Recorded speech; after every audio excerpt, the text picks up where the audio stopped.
umwiruki mukuru yaba Karunzi Elukana Mpoza mukuru w'ekigombe cha NRM mu district ya Kagadi kandi umujenyi mukuru yaba Caroline Nashemeza Muyambi umujwecerwa wa president mu district ya Kagadi okwiruka kwaba kuryo kwa kilomita 5 okwetorora mu town ya Kagadi kandi abandi batambara kilomita 3. Caroline Nashemeza Muyambi umujwecerwa wa president mu district ya Kagadi nagira ngo eki nichwera magara g'abantu okuba marungi otirihona no kumanyana hagati y'abebembezi hamwe n'abantu ba burijo abantu magara gabo basizikare fit abo kwirkanga kandi mukiretera abebembezi n'abantu ba burijo okumanyana abo kwanyine government yone yaha kandi no kureba kwabo basagambira aho program za government kandi gukora kandi kwanga business zirataiza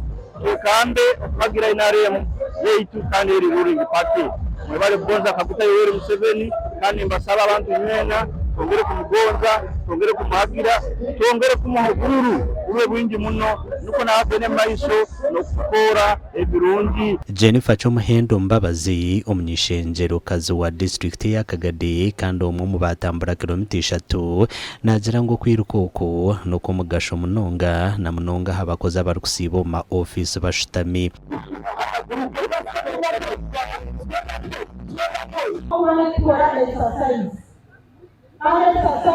ishuri mulonga amagara bitu noshangamu emyaka eri kugendera watanga kubaho ebiruire bitari mwe na numwe tukugira ngo abatwaye exercise bakosa kuvuga bashariza pesha abanda bayetaba omukwirukoko basima estongore cha URDT ahabuko batamwamani omukurinde byo bahangwa hamwe na n'intunguka yabo no mu district ya Kagadi hamwe na n'icanga cha Bunyoro kire abandi batambura ngoza kusima Chifurana umukuru Mpoza Karungi ari chairman wa NRM akutire cyanye masaza ya Kagadi na Veibu yatandikira nayo mukisange cyaka kama kiberemo mugisa mungo niko gumu na chifuoka mukuru zikanshagiza party ari senior president vice president kandi nawe ayibembera abari basire activity rero nungi kandi tawuni yona bagisazireho kusomesa abantu bikurakurana kusomesa abantu